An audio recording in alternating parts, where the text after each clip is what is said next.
On today's show, we talk about family members and vaccines and boundaries. We talk about postpartum anxiety.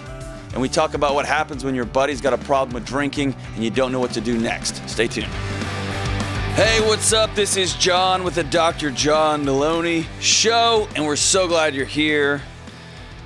Islands in the stream, that's what we are. What's the next word there? And then sail away. No one in with between. me. How can we be wrong? Sail away with me. To another world. And we'll rely on I'm not saying it on the air. Uh-huh. From one lover to another. Uh-huh. James has just got his face in his hands. Listen. I love it. I love we're ending the show with lyrics and we're starting the show with singing. The past two shows we've done that. I think that whatever song happens to be in my head at the time that you roll this hippity-hoppity punk rock song that we have, it's like from some catalog. I think that the world deserves to know the song in my head. You know what? People who say that drive me crazy. The world deserves to know what's it. They don't. Absolutely nobody cares. Just do your thing, yo. Do your thing. But from one lover to another, if you want to be on this show, give us a shout at 1-844-693-3291. You can leave a message, and Kelly will call you back. Or not, but she probably will. She'll give you a call. Or you can write me an email at askjohn@ramseysolutions.com or go to johndelony.com/show. Fill out the form. Hey, Kelly, do more people call or write? Oh, definitely email. Yeah. The form, fill out the form? The form, they fill out the form. That's the way most of them come in. And by the way, to those of you who are invested in this competition here, those who are pro horse noise, y'all are getting behind. There's been a whole new wave of people who are fully Team James here, who have had enough of any sort of animal noise on this show at all, which is a catastrophe, but such it is. At this point, I've just given up, and I'm just letting you do whatever you're going to do. But we've also gotten a lot of emails defending the grammar police. I know. And last show, you said, I'm going to send in the cavalry again. Again? Again. That's where Jesus died. I was not a horse and a soldier. I did speak this week in front of like 3,000 people, and I said drowning again, I guess. And James, like, part of our soul died when we were listening to it. No, dude. It's like, look how smart I am, everybody. I got a low self-esteem. I got to tell you about all these degrees, and I'm drowning. What an idiot. It's endearing at this point. It's not. It's embarrassing. Is it? Endearing? It's endearing if it's not you. Anyway, I'm so glad that you're here. Islands in. Let's go to Deb. In Richmond, Virginia. Deb, how are you this morning? I am doing well. How are you? You can tell that probably not great. I need to practice my show openers. I'm actually doing awesome. I just need to get my stuff together a little bit better. I'm so glad that we get to talk this morning. What can I do to help? How are you? Okay, I'm doing all right. So, first of all, thank you for taking my call. Appreciate it. And I wanted to get your opinion on a situation with our grown kids. They're in our 30s, and my husband and I are in our 50s. And they pretty much have given us an ultimatum that we either get the COVID vaccine or they will not come visit us. Okay. Do they have little ones too? They do not. Okay, so it's just them. Yeah. So, tell me what's on your heart and mind. So, first of all, we got this in an email. Okay. And when I first read it, I was beyond livid. So I haven't responded because I don't want to speak in anger. That never works out well. Hey, can I high-five you for that? That's big, right? Deb, you're getting thank you. You're getting all grown up. That's such a good move. This is new, Deb, right? Well, no. Maybe the last decade or so. Yeah, just trying to get more control of anger and, just not speak in anger. So anyway. You're making my heart feel good. All right, so you got raged out, and then what? And so been thinking about it, been praying about it, just feel like, and my husband as well, we both feel like that we're being manipulated, that our feelings towards getting the vaccine have not been respected. And in fact, neither one of us can really remember either of our kids asking us why, that we're undecided at this point. So Okay. We just have all these emotions going through our minds. And, there's a teeny part of me that is thinking, should I even be getting upset? I mean, this is family. Family is family. Family is important. Yeah. Our kids are everything to us. So are we okay? I mean, is it okay to let this vaccine get in the way of the relationship? That seems so wrong on one level. Yeah. So anyway, just calling to... Oh, I love it. I love it. Okay. So I'm going to ask some easy questions and then some hard ones, okay? Okay. And I'm going to mix them all up so you don't know which one's coming. Is that cool? Okay. Yeah. So what is it about you and or your husband? This one's going to be not fair. I'm coming out of the gate hard, okay? What is it about you and your husband that is it your son or your daughter? It's both our kids. Oh, Yeah. Both your kids. Okay. Yeah. What is it about both of your kids that they felt like they could not talk to you? They had to send you an email. What is it about your environment or the way that you have responded to things to the past? What was it about their fear level with you that they felt like they had to do this in an email? Well, I had not thought about it from that angle, but in the past, from their perspective, it's always been good to have a record of what's been said so that later on we can go back and see who said what about what. But I hadn't thought that maybe they don't feel safe coming to us and actually talking to us. And one thing you do need to know is that both of them are out of state. Sure. So that makes it a little different. What about the past that they felt like they needed a record? Have they told y'all something and then y'all go ahead and do what you want to do? Or you think they said one thing and they think you said one thing, so now we're putting everything in writing? I think it's more been something that they've learned from family members, that it's always good to have a record. Yeah, but not with if I know. I do that for, like, our flight's gonna be in at 3:00, and I come by my ADHD naturally. I come by it very environmentally. I earned it, and I learned it. How about that? And so it's good for my parents to know when what time our flight's arriving, right? Or when our family's going to come, or that this year we're having dinner at their house, but we're going to have the lunch of Thanksgiving at my in-laws' house. Those kind of things are good, right? To make sure they're in writing, because those are details. A relational conversation saying, hey, we don't feel safe. We don't want to be the ones that get you and mom sick, or you and dad sick, or we're worried about y'all. Something heavy. Man, to have to sit down and go first with an email tells me there's something about that dynamic. And it could be that they're childish and they are throwing a temper tantrum and being brats, and they're lawyers, and that's just how they choose to interact with the world. But I always want to ask the parents first, what is it about? There's something about that dynamic that they don't feel like they can come and just sit down and say, hey, guys.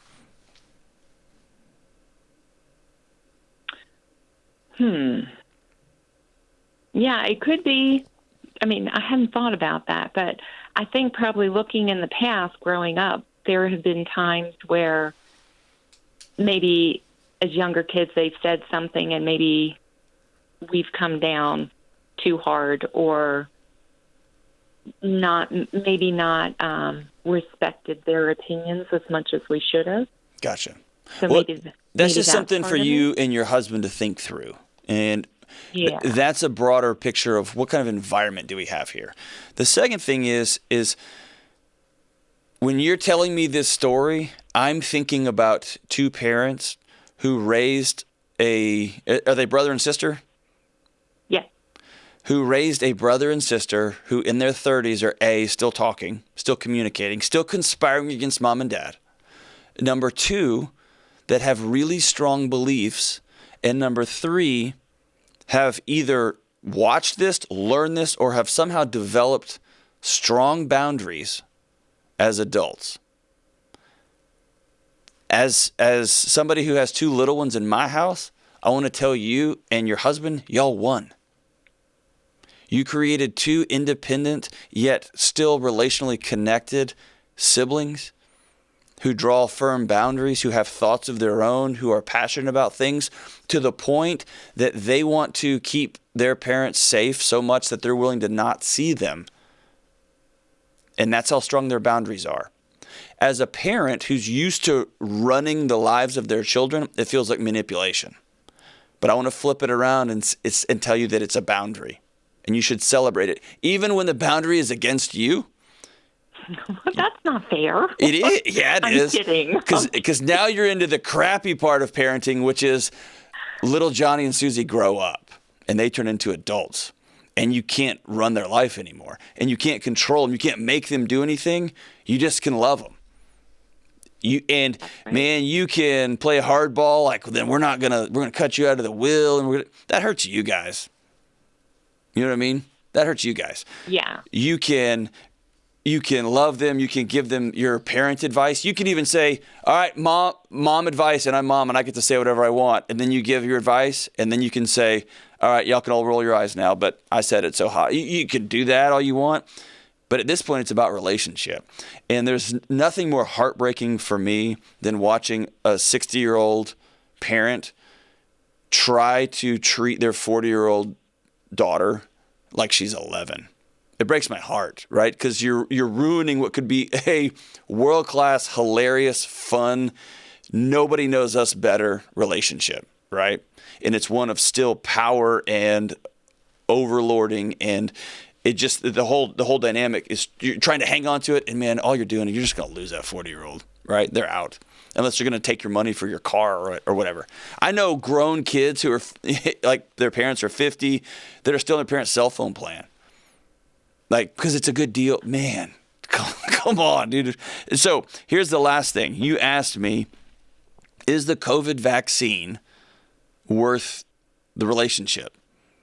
This doesn't sound like a COVID vaccine, a medical question for me. This sounds like you don't like your kids drawing a real firm boundary, backing you and your husband into a corner. And it sounds like y'all are folks who don't like being backed into a corner, especially by your 2 snot-nosed little kids, and you'll show them. Is that more like it, or do you have a true scientific, we believe the science around the vaccine is going to kill us, and we don't want to die to the point that we're not going to be around our kids? No. We have concerns about getting it, and we're not completely against it. We just haven't decided at this point. But I think the big thing for us is that they have not asked us why. They haven't tried to understand our position. And, we know their position, and we respect it. But it really pisses you off. Yeah, not so much now because it's been a couple of weeks. Okay. And we have texted and talked in between, so it's not like they gave this and we haven't spoken at all. So that's good.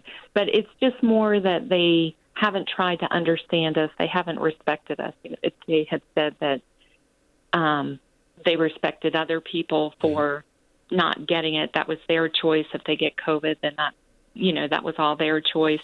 But because we're their parents, they feel very strongly that we should get it. Sure. Because, and I know that part of that comes out of love. I would say 100% of it comes out of love. 100% of them they think that they know what's best for their mom and dad. And so they're willing to sacrifice that relationship for y'all's health. That's what it sounds like to me. If I'm you, here's what I would do. I would respond to that email and say, thank y'all so much for still working together as brother and sister. Thank y'all for putting your hearts out here. And I would also say, I'm so sorry that your dad and I have not created a home that we could have this conversation first before y'all felt like you had to write something. Your dad and I really want to talk to you guys about this. And so when if and when y'all are ready to have like a Zoom call or a 4-way call, we'd love to have a conversation about this in person. And I would approach it that way, because what you're doing there is you're recognizing the strength of the way you trained your kids, which is to have strong opinions, to back it up, to love the people in their world, and to have boundaries. Y'all trained them to do that. Good for you. That means you raised good humans. And number 2, you are owning the fact that somewhere along the way, you and your husband created a home environment that was not conducive to your kids calling and saying, hey, Dad, I'm worried about you. Hey, Mom, I don't like the way this is happening. And you can say, I don't care what you like. I'm your mom. I can do whatever I want. And that goes back and forth, but there's something there. So if you go first and just own it, and then it lets all the air out of that drama, like we sent the email and we're waiting on the reply, it lets all that air out of the drama, all the drama, the air out of that drama balloon, right? It's gone. And then y'all can get to the actual root here, which is you want to have a relationship with your kids. They want to have a relationship with you. So much that they've weaponized the relationship. You're thinking about weaponizing it back. And then this gives you guys an even playing field to have the hard conversation. And then the reality is, if y'all are going to get the COVID vaccine, go get it, man. And then tell your kids, thanks for loving us. And then move on. This whole thing's over, right? Or you could say, we are absolutely not getting it. We're going to war, and we're mom and dad, and we're bigger than you. And we own the house, and we're going to leave it to your idiot cousin. Ha, ha, ha. Right? Whatever you want to do. Yeah. Okay. Does that make sense? All right. It does, and that helps me to word the email a little bit better, helps us to word it better. The shorter, the better. The shorter, the better. That's always good. And, hey, that's a real baller power move, too. Not that we're not doing power here, but it's a really dope power move just to write back, hey, thank y'all so much. We love that y'all did this. When y'all are ready to have a conversation with us, we'll set up a Zoom call and we'll do that. And that you're not angry or frustrated or anything. I wasn't going to give my opinion on this. No, the vaccine's not worth your relationship. For crying out loud, it's not. Those are your kids. They love you. You love them. It's not. But that's just my opinion. Such it is. All right. Let's go to Catherine in Atlanta, Georgia. Catherine, good morning. How are you? Hey, Dr. Delony, I'm doing good. What are you doing? You having fun? You could say that. Yes. I wanted to ask you, this relates to having fun. I'm exhausted. I have a newborn, and I know I've heard you talk a lot about postpartum depression. Yes. And so coming out of giving birth, I was kind of anticipating that. And I did not realize that postpartum anxiety was a thing. And so I wanted to hear your thoughts on that. Well, number one, I feel like I always have to give this disclaimer. I haven't, nor will I ever have a kid. I've never experienced this, and there's nothing worse than some man somewhere giving a woman advice on how her body should be feeling. That's super annoying, right? Can we all just agree on that? Right. Is that cool? Same team, yeah. Same team? Okay, good. Now, I have sat and walked alongside not a bajillion, that's a little bit overstated, a number of women who, again, I've never experienced any of these. I have heard more horror stories about postpartum anxiety than I have postpartum depression. Okay. That it is brutal. Walk me through some of your experiences. Okay, well, there's been a few. Hold on. Just, you are the most lovely person I've talked to today. And I've talked to James.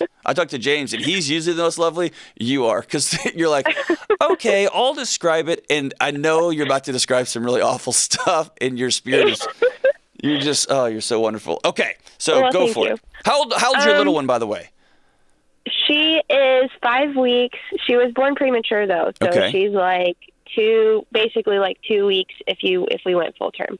So that in and of itself had some anxiety tied to it. But yes. The kind of what more I'm looking for advice on is, so for example, kind of the two things that really get to me the most are at night, when I'm trying to sleep, and then when I'm driving in the car. And I'll be driving, this is probably the best one to start with. I'll be driving and she'll be in the back seat and I'll just be thinking I haven't heard her make a noise in a while. I need to pull over and see if she's okay.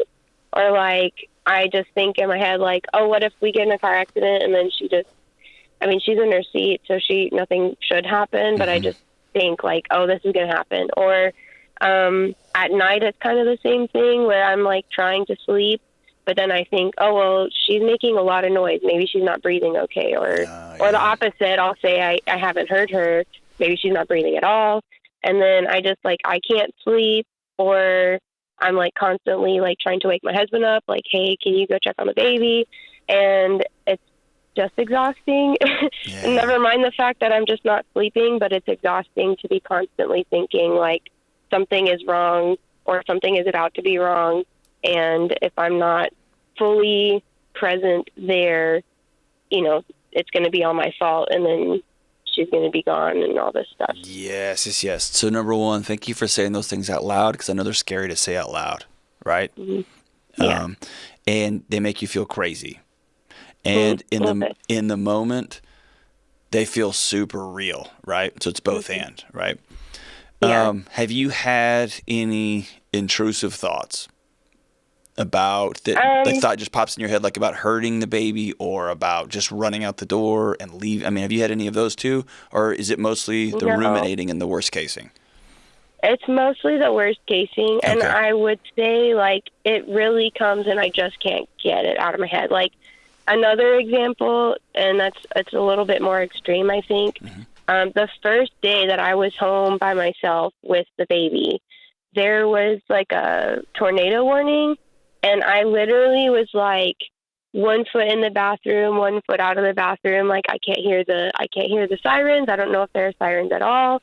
And I just couldn't get past this. Like, what do I do? Do I stay in the bathroom for the next 6 hours so that in case I can't hear the sirens, we're okay? Yeah. Or like, I just couldn't function is really a good word to put. Like, I just couldn't do anything. I kind of sat Just there, froze. like, what do I do? That's right. Yeah.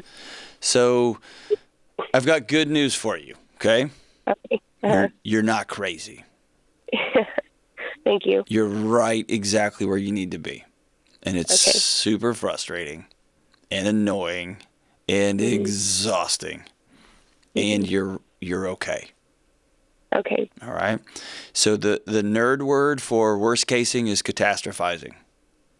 And worrying, like ruminating, it feels like those are productive thoughts because you're just on a loop, right? On a record player that's going 100 miles an hour. But you feel like it's good thinking because you're trying to solve problems. Like, I'll just do this and I'll turn the wheel this way. And if this happens, I'll just get up, right? So, and then you said it so perfectly. Those lead to not sleeping, which then set off every anxiety alarm you have, because sleep is the magic cure for almost everything, right? And then you're not sleeping, and then you wake up, ding dong, who's dead asleep next to you because he doesn't know any of this is going on. And he wants to be like great husband, but doesn't even know what that means. And so he gets up and stumbles through, and then you feel guilty for waking him up, right? And then the whole thing just loops and loops. And then tell me if I'm crazy. Then you end up a little more on alert. And the best place to go when you're on alert is a screen. To just scroll the news or to scroll Netflix and just to watch things, because that's so good.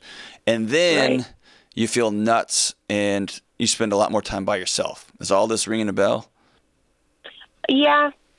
Okay. So here's the thing. I'm going to give you a couple of things you can do while you're in the middle of all this and a couple of things you have to do. Is that cool? Okay. Yeah. All right. Number one, be really, really nice to my friend Catherine. Okay. She has a 5-week-old baby at her house. Is this baby number one? Yeah. Yes, everything you knew before now is all stupid, right? Yeah. This matters so much. And then you have a kid. Nope. When I have a kid, it's going to look like this. Nope. I'm going to have this glorious pregnancy, and my husband's going to hold my hand. It's all going to be to term, and all the music's going to be playing, and the essential oil, whatever things none of that happened, right? Early, was a C-section unplanned? Yeah. Okay. It wasn't a C-section, but yeah, it was not planned. But early labor? Yeah, no, it wasn't planned. Okay, so one day you're just bebopping along, and then you were like, oh, no, this is happening. Okay, so Yeah. none of those pictures look like you thought they were going to look, okay? And that's okay. What I want you to do is I want you to write down what you were hoping was going to happen, and then smile real big and write down with your hand, not on a computer, write down what actually did happen. Because it's beautiful, too. It's just different. Right. Right? And you got to make peace with the gap between what you thought and hoped was going to happen and the way you drew it up and the way Pinterest said this all works. And then the just baby's going to do what they're going to do when it comes to delivery, right? And then when you're driving, when you are spinning out at night, when anxiety comes over you, the worst thing you can do with anxiety is try to fight it. Okay. Anxiety can't kill you, okay? So when you have those thoughts in your head, like, oh my gosh, I'm getting a wreck, and you start holding the steering wheel tighter, right? And you keep checking the rearview mirror, checking. Catherine, your baby's okay. And what I want you to do there is to say these words, I'm anxietying right now, or I'm worrying, or come up with some word that has more swear words in it. That's the way I would do it. Just call it out that it's happening. And what that does for you is it separates the immediate fear as though a lion is coming after you. It separates that towards, oh, my body's just lost its mind again. It's recalibrating because it grew a human and then shot it out. And now it's all trying to restore itself, right? So just acknowledge there's a gap between reality there. Oh, my gosh, my brain's on a merry-go-round again. And then just ride the merry-go-round till it stops. Is it frustrating? Yes. Is it exhausting? Yes. But it will stop. And when I got to get up, begin to gently lean into the third thing is I want you to write your fears down and then demand evidence from them. Okay? Is there a possibility? I'm going to speak really honest with you, okay? Is there a possibility that your child is asleep and stops breathing? Yep, there is. SIDS. It's real, right? Right. Is it likely to happen? No, it's not. Not even close statistically. Could it happen? Right. Yeah, but probably not.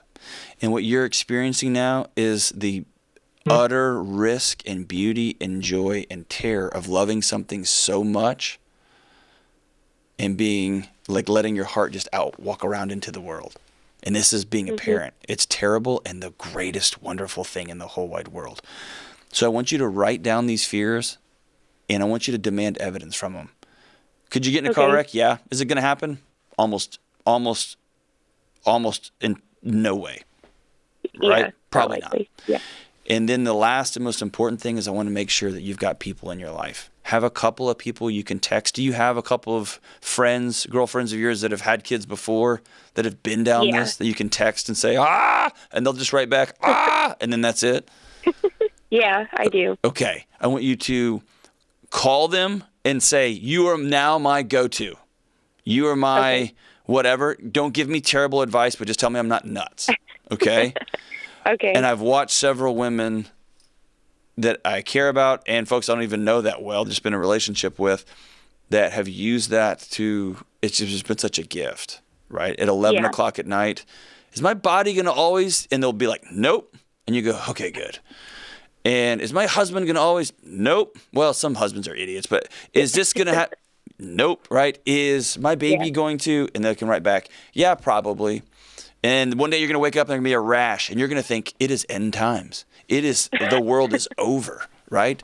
Yeah. And then you can text your friend a picture of it and they'll say, no, that's just this. And you'll go, okay, right? So having a gang with you, and that gang's got to include your husband. And this is what I want you to do. I want you to make sure you're communicating with him, not in the middle of the night, not when you're exhausted, not when he's all trying to be hero or whatever.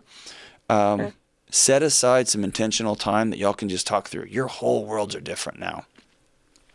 He is going to try to imagine when it's going to go back to when the things were, when y'all just hooked up in the middle of a Tuesday afternoon because he came home from work early, and when y'all just got in the car and drove for a weekend somewhere. He's going to be trying to drag the past into like whenever we're going to get back to that.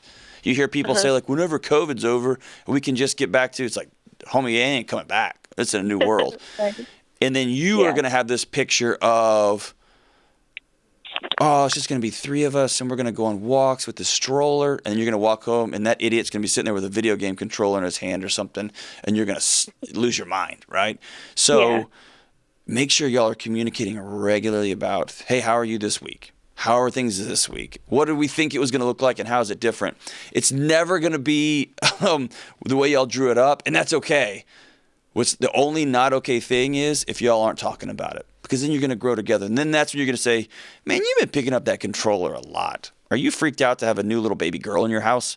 And he'll say, yes, I'm scared. And then you can say, you're dumb. Go hold your daughter. I'll go play. And vice versa. He could say, hey, I've seen you just scrolling on your phone a lot lately. Are you doing okay? And then he can say, no, I'm not. You can say to him, I'm not. I'm actually pretty anxious. I'm nervous. A big important caveat here, Catherine, is this. If the anxiety gets heavy, if you get to where you're not sleeping for night on end, make sure you're being honest with your doctor. Okay? Make sure you talk to your doctor about these things when you go in for your checkups, when you go in for the baby's checkup. Absolutely, and nothing you've told me makes me think you're broken in any shape, form, or fashion. You're exactly where you should be. You've got a new, beautiful baby, 5-month-old girl. Everything's different now. Everything's chaos. Your body's still adjusting. Your brain and heart's still adjusting. Your house is still adjusting. Everything's adjusting. But make sure you're being open and honest with your doctor, too. If things get scary, go see your doctor. If things get uncomfortable, things get dark, make sure you reach out. I'm so grateful for your call. Congratulations. And when you come visit us in Nashville, and make sure you bring that little baby girl. I'm going to give you a couple of copies. Kelly's going to send them to you. A couple of copies of my Redefining Anxiety book. There's not a postpartum section in there because I'd be an idiot if I wrote that. But there is some really clear things you can learn about anxiety, what you can do about it. And I'm going to send you 2 because I want your husband to read one too. And look him in the eye and say, read this for me. And he will, because he's trying. He doesn't know what to do. But it will help him give a picture of you, and he's probably anxious too. Okay? Thank you so much for your call and your bravery. And your baby girl is so fortunate to have you as her mom. The world has become more and more chaotic and uncertain and loud, and it seems that everyone has anxiety. I've been there, and so have you. It's why I wrote this small, direct, and personal book called Redefining Anxiety. In this book, I discuss what anxiety is, what it's not, and how you can get back on the road of being whole and well. Listen, you are not broken, and I'm living proof that you can get your life back. I wrote this book so everyone could read it, not just science nerds like me and my friends, and I priced it at $10 so that everyone can afford it. This little book landed on the bestseller list and is now being purchased by the case and given away in counseling offices, universities, churches, and homes across the country. I don't care if you're a teenager or an executive or a 75-year-old grandmother, this book is for everyone. So go to johndelony.com and get your copy of Redefining Anxiety today.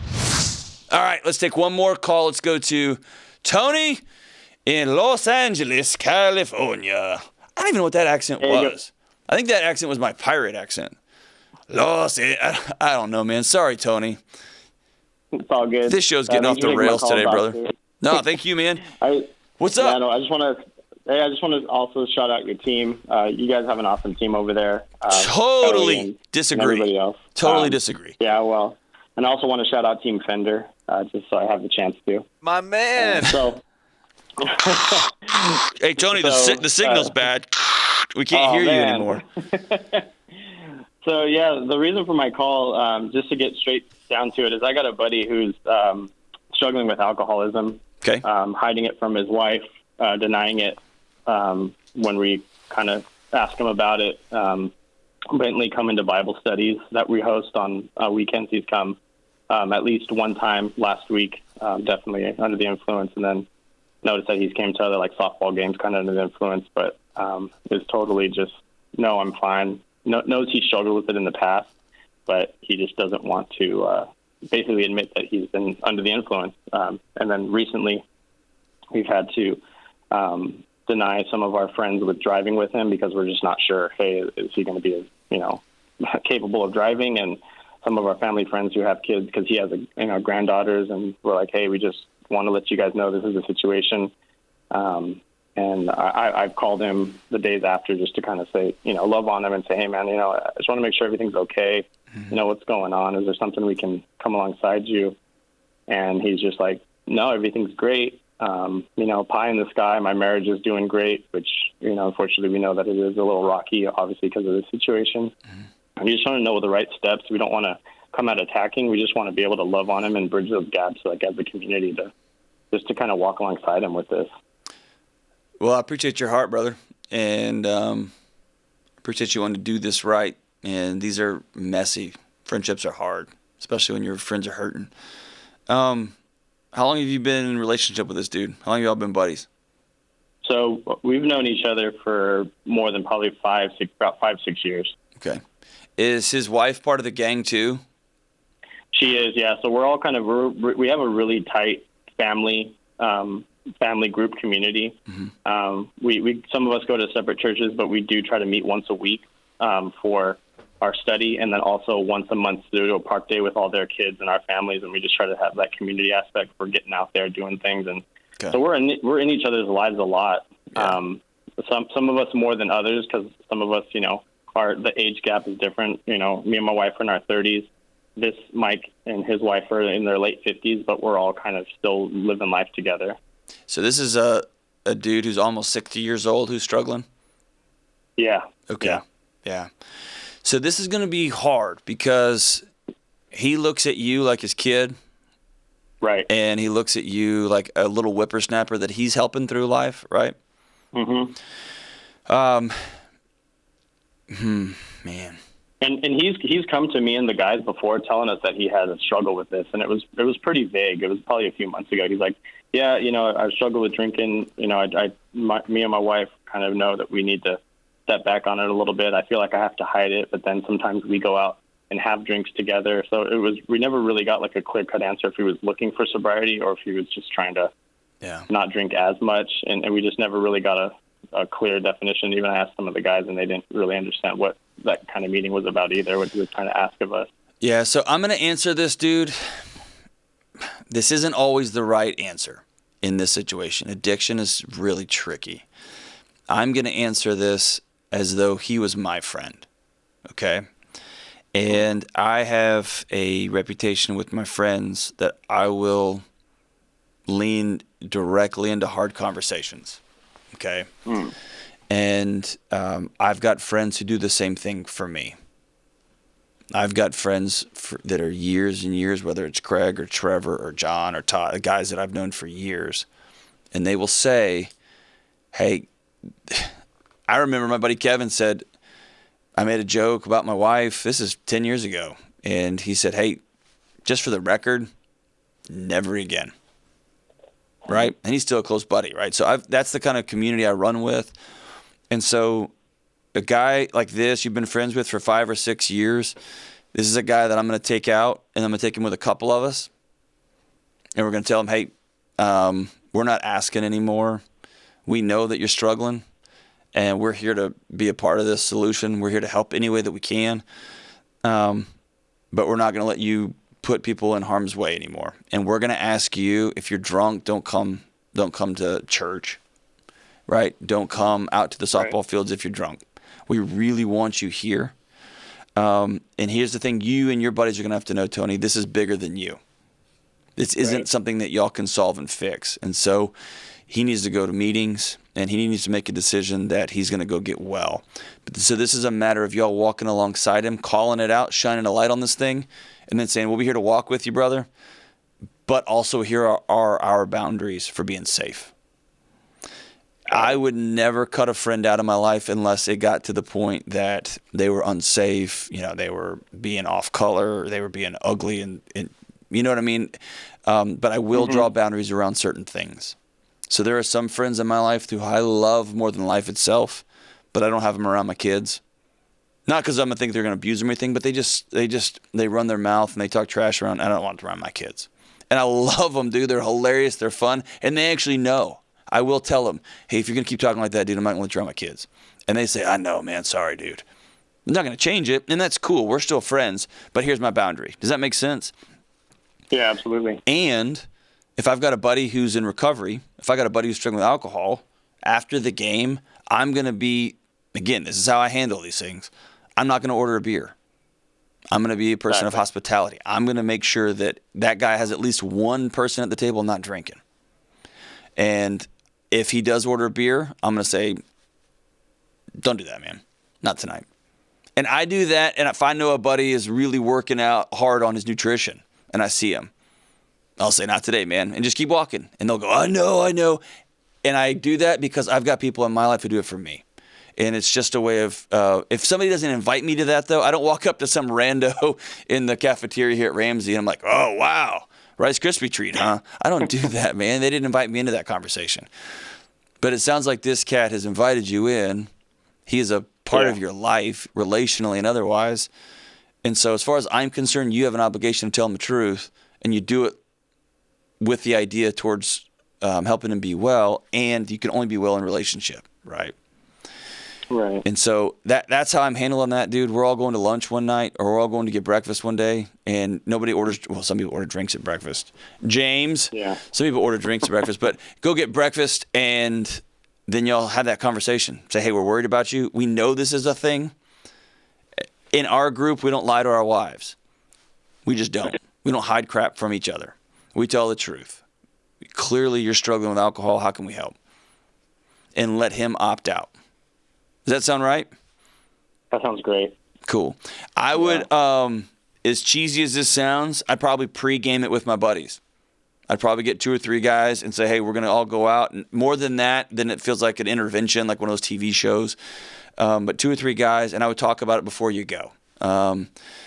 Hey, I'm going to do the talking, or you do the talking, or let's set this up in this way. But that way, there's not all that weird, awkward. And then there's always one idiot that pops off with something dumb. Like, oh, yeah, and whatever. I struggle with, it's not about y'all's struggles. It's about, hey, brother, we see that you're hurting, and how can we love you?